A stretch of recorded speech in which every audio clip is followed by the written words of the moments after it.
O presidente do Partido Liberal, Valdemar Costa Neto, afirmou nesta terça-feira que a sigla será oposição ao novo governo de Luiz Inácio Lula da Silva. O atual presidente Jair Bolsonaro faz parte da legenda. O pronunciamento oficial ocorreu durante uma coletiva de imprensa na sede do partido em Brasília.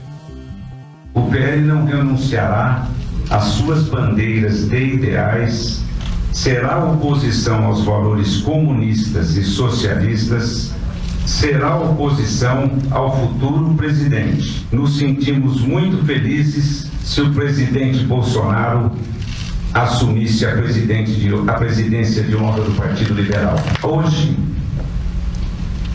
nós queremos que ele comande o nosso partido. Queremos o Bolsonaro à frente dessa luta que ele construiu para levar o nosso partido a um patamar mais importante. O PL conquistou as maiores bancadas na Câmara dos Deputados e no Senado Federal, com 99 deputados e 14 senadores, sendo 6 eleitos na votação que ocorreu em outubro. É o nosso primeiro destaque, a gente começa com o Paulo Figueiredo, programa de hoje, desta terça, direto da Flórida, já está com a gente aqui. Boa noite, Paulo. Tudo bem, Vitor? Estou aqui com um olho no peixe e o outro no gato, acompanhando a política brasileira e também esse dia decisivo para o Ocidente, de um modo geral, com as eleições americanas, sobre as quais nós vamos comentar ainda mais tarde no programa de hoje. Queria te dar a boa noite aos meus colegas e companheiros de bancada e boa noite também à nossa audiência. E eu estou acompanhando aqui os nossos destaques no PIN com enorme atenção. Acho interessante, porque na semana passada uma das notícias que estavam no ar é que o PL estaria em negociações para integrar o governo do presidente eleito Luiz Inácio Lula da Silva. Há outras notícias também, e eu sempre tomo muito cuidado quando eu leio essas notícias na imprensa, gostei da declaração dele direta, mas parece também que o Valdemar Costa Neto disse que não reconhece o resultado das urnas. É uma notícia que está aqui circulando pela imprensa, que ele teria dito na terça-feira de hoje que o partido, o PL, não reconhece o resultado das urnas e que o relatório de auditoria do Ministério da Defesa com certeza apresentará algo, né? Então, ele disse que só depois do resultado do documento, o partido pode ou não reconhecer o resultado das urnas. E aí, as aspas que estão aqui na imprensa para ele, está dizendo assim, difícil, nós vamos ter que esperar o relatório do Exército amanhã. Eu acho que ele quer dizer do Ministério da Defesa, né? O relatório não é do Exército, é do Ministério da Defesa. Nós temos diversos questionamentos que fizemos para o TSE e vamos esperar essas respostas.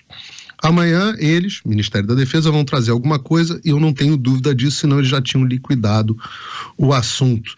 Então, ele diz que vai ser, ao mesmo tempo, oposição ao próximo governo, mas também não reconhece a eleição deste mesmo governo, né? Então, uma posição um pouco contraditória. Como é que você vai ser oposição de um governo que você não sabe, que você não reconhece e que você contestará, ou a princípio parece que vai contestar, porque diz que já fez questionamentos para o Tribunal Superior Eleitoral,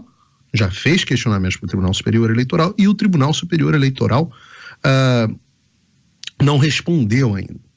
Amanhã nós teremos o relatório do Ministério da Defesa, a confirmação disso. O relatório do Ministério da Defesa não vai, as pessoas que estão esperando Alexandre de Moraes preso amanhã, as pessoas que estão esperando um golpe militar, essas pessoas vão ficar extremamente decepcionadas, porque os militares são e serão sempre legalistas, respeitadores dos seus papéis e reconhecem as suas limitações. Mas nós teremos um relatório que vai reconhecer, sim, as vulnerabilidades do nosso sistema, vai reconhecer que certas coisas não puderam ser sequer avaliadas e talvez, quem sabe, que certas questões precisem ser, inclusive, aprofundadas. Além do relatório do Ministério da Defesa, o próprio PL, até onde a informação que chega a mim, o próprio PL contratou serviços especializados para detectar eventuais inconsistências dentro do processo eleitoral. some essas coisas todas, a fala do presidente do PL, do Valdemar Costa Neto, dizendo que não reconhece o resultado eleitoral, que espera alguma coisa das Forças Armadas, os questionamentos que ele diz que já fez e essas possíveis novos questionamentos que venham de auditorias ou coisa do tipo, empresas de avaliação contratadas, né? Porque eu sempre digo que é impossível auditar esse sistema. Soma tudo isso e você tem uma pessoa que está incorrendo exatamente nas coisas que o ministro Alexandre de Moraes diz que não pode incorrer. O Alexandre de Moraes já disse, a eleição acabou, não há questionamento e, basicamente, aqueles que fizerem esses questionamentos serão presos ou serão processados. Ele, em um vídeo recente, diz, terão seus registros cassados. Nós vamos pegar os maiores. Ora, tem um enorme peixe aí para o Alexandre de Moraes fritar, que é o Valdemar Costa Neto. Agora, eu não sei se tem coragem, porque é fácil ir atrás do Daniel Silveira, é fácil ir atrás da Carla Zambelli, é fácil ir atrás ali de um ou outro, mas ir atrás dos grandes nomes tradicionais, com todos os problemas que o Valdemar tem, é um dos grandes nomes tradicionais e preside um partido que é hoje o maior partido será, né, na próxima legislatura, o maior partido. Então vamos ver, eu estou ansioso, porque na verdade nós temos alguém, o Valdemar Costa Neto é uma pessoa que tem força o suficiente para verbalizar os questionamentos que a maior parte dos brasileiros tem feito. E eu sempre fico muito curioso. Uma vez que vier o relatório do Ministério da Defesa, dependendo do que o relatório tiver, nós jornalistas poderemos falar sobre o relatório? Poderemos comentar? O relatório vai ser um relatório documento oficial do Ministério da Defesa. Também será proibido de ser colocado nas redes sociais. O YouTube, que proíbe o questionamento também das eleições, vai retirar o relatório do Ministério da Defesa do ar? Quando o PL apresentar novos relatórios e novos questionamentos, e pedir talvez, eventualmente, até a impugnação das eleições, nós poderemos noticiar. Veja, como se a liberdade de expressão ela não existe de forma como deve ser absoluta, né? A primeira emenda da Constituição americana diz: o governo não fará leis limitando a liberdade de expressão.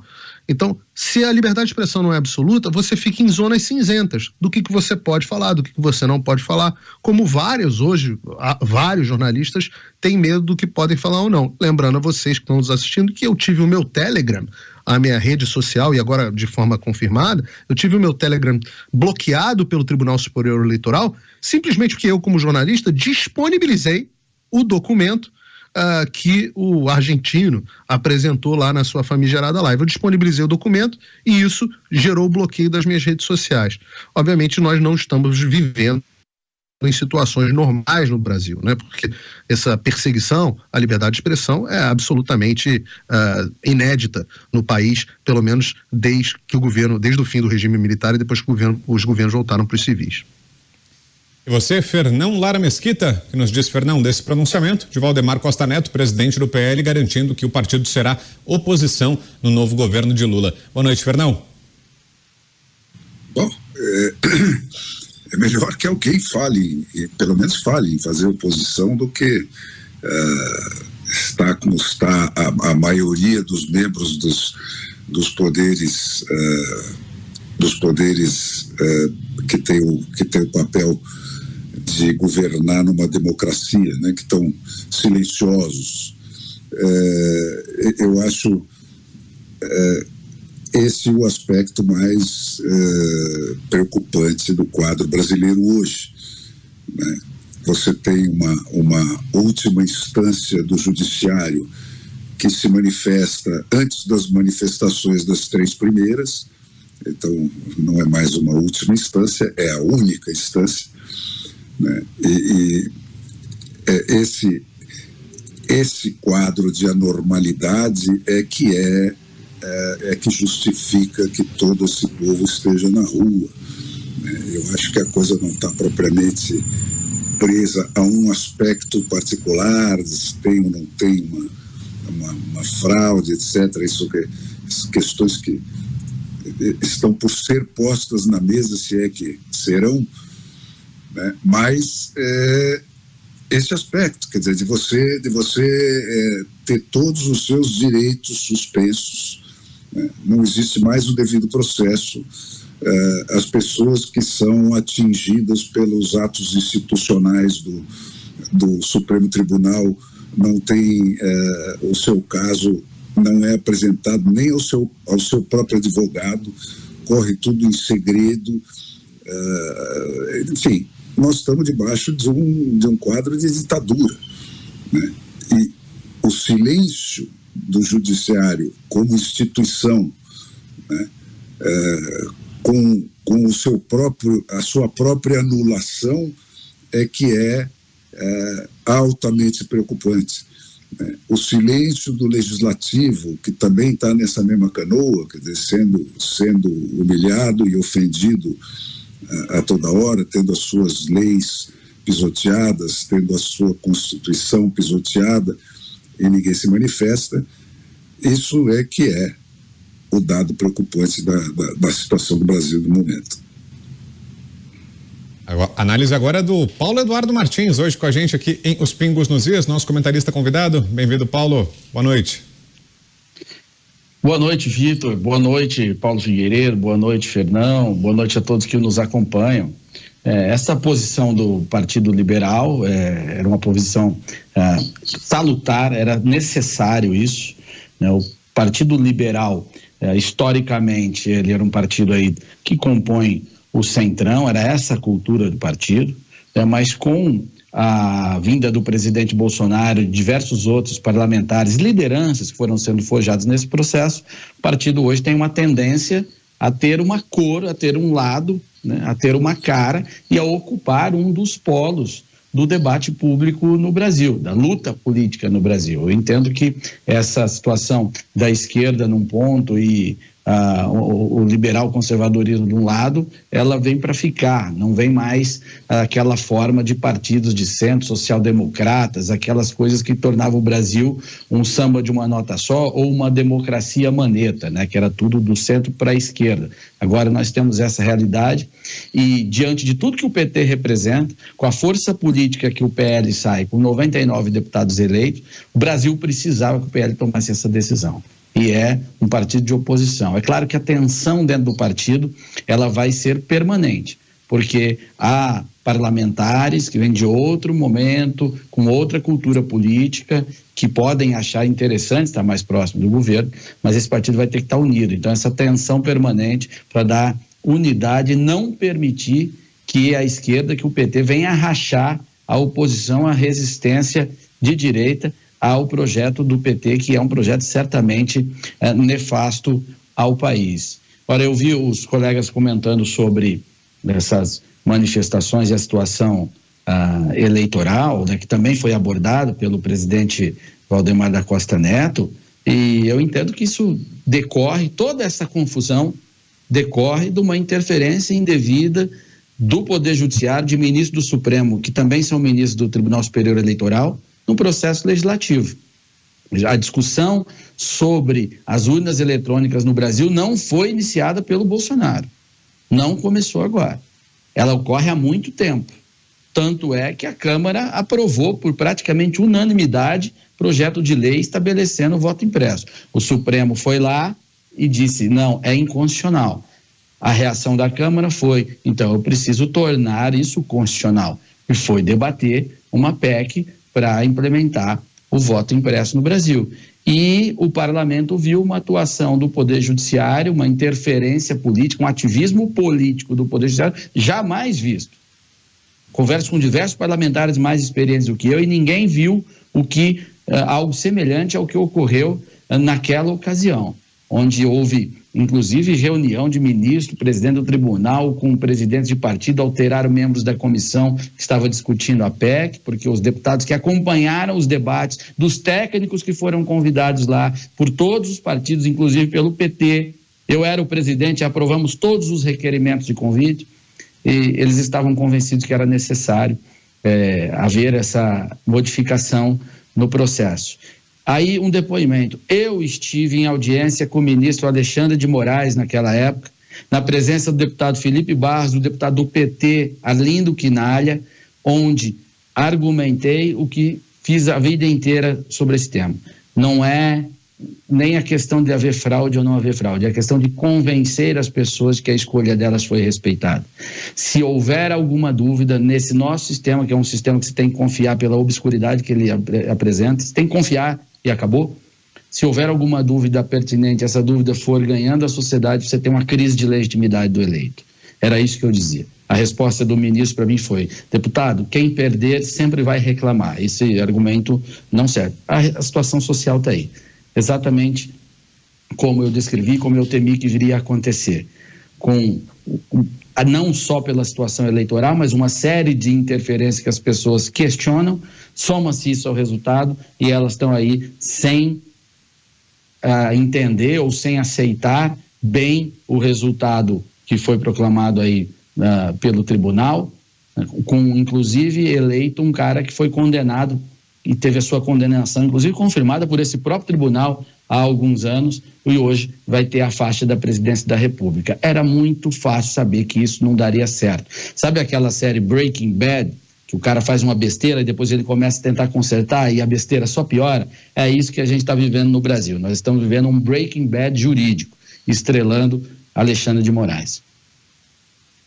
Agora, Paulo Figueiredo, como é que você imagina o papel do presidente Jair Bolsonaro agora, nesse novo momento, depois que ele deixar a presidência da República? O Valdemar Costa Neto hoje deixou à disposição de Bolsonaro um cargo de presidente de honra do partido. Você imagina que a tendência é que Bolsonaro se retraia, faça menos aparições até a próxima eleição ou não? O que é que você projeta?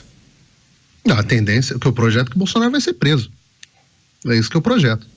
No momento onde nós temos 7 deputados numa situação de censura, sem poder sequer usar suas redes sociais, inclusive durante um período o deputado federal mais votado do Brasil nas últimas eleições e a deputada federal mais votada do Brasil, que já está sob ameaças de cassação, no momento onde você tem o presidente do Tribunal Superior Eleitoral dizendo que aqueles que questionarem o resultado das eleições serão cassados, no momento onde você tem o candidato à presidência eleito, né, teoricamente, dizendo que os discursos de ódio propagado é criminoso, no momento onde você tem, durante a campanha, ele dizendo que vai montar um tribunal de Manaus, no momento onde você olha, posso falar da Bolívia, com a Inês, Janine Inês, presa,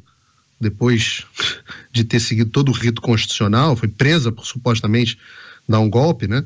Depois de você, ou mais, olha aqui para os Estados Unidos da América, com todo o seu rigor e toda a sua solidez institucional, com os seus checks and balances, mas onde você conseguiu que um procurador da justiça, o ministro da justiça, vamos chamar assim, né? O procurador-geral, conseguisse arrumar um juiz amigo, ligado até ao caso do Jeffrey Epstein, para conseguir um mandado de busca e apreensão na casa do presidente Trump, no momento onde você tem vários apoiadores, não só eleitores, mas aliados do presidente Trump, sendo perseguidos pelo Departamento de Justiça, o que eu projeto para o presidente Bolsonaro? O projeto do presidente Bolsonaro vai ser preso.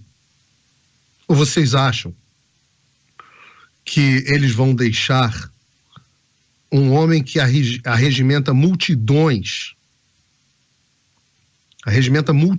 como nenhum outro jamais arregimentou. Nenhum outro. Nunca vi na minha vida, na história do Brasil. Fernão tem mais experiência que eu, tá aí há um pouquinho mais tempo. Pode dizer se viu algum presidente, ou político qualquer, talvez o Brizola fosse uma coisa meio parecida, mas nem o Brizola tinha tanta intensidade. Vocês acham que a esquerda, que já mostrou que não tem nenhum apreço pelas leis, pela democracia, pelas liberdades, pelos direitos civis, vocês acham que a esquerda vai permitir que o presidente Bolsonaro fique solto? Eu não acredito. Eu sou bastante pessimista, mas esse pessimismo é fundamentado e tem elementos de realismo. E você, Fernão, concorda com essa previsão do Paulo? Olha, eu acho que o problema está nisso. tem que considerar se a esquerda vai permitir ou não vai permitir. Quer dizer, ou a gente reconstitui um sistema de 3 poderes funcionando como pesos e contrapesos uns dos outros, ou você não tem segurança de nada, tá certo?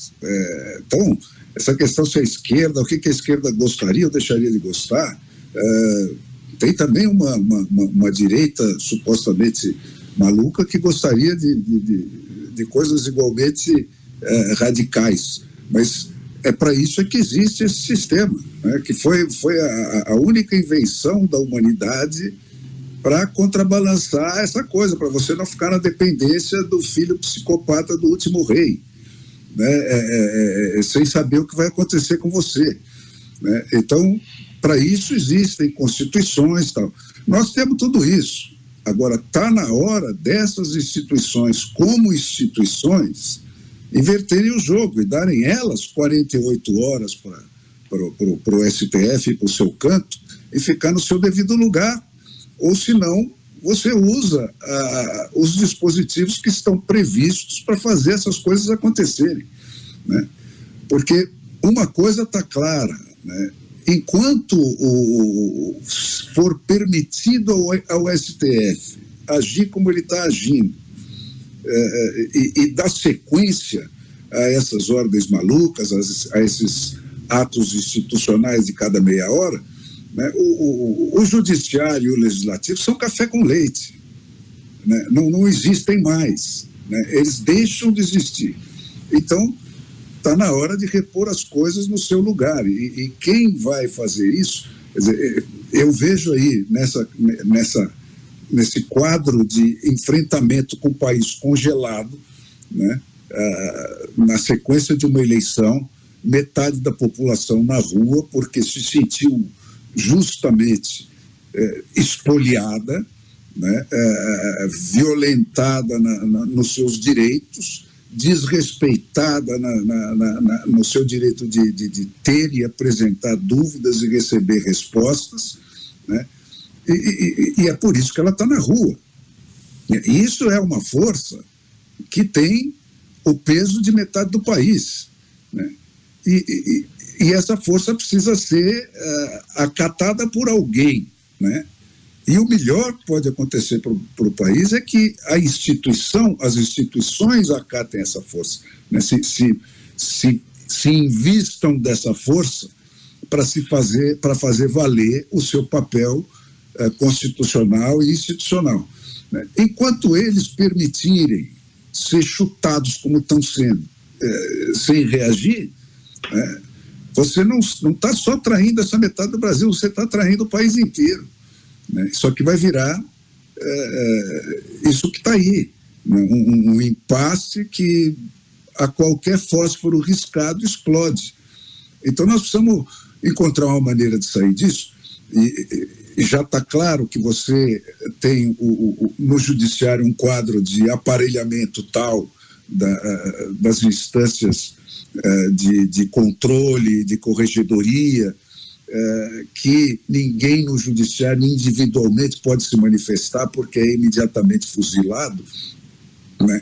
Mas como instituição precisa se manifestar. E esse papel é, antes de mais nada, do Congresso, que é a força eleita, né, que carrega atrás de si toda a potência dessa multidão que está na rua, né, e dos outros 30 milhões que não foram ainda para a rua, mas estão em casa e não foram nem votar, né, de tanto nojo que ficaram dessa situação toda que estava posta aí. Então,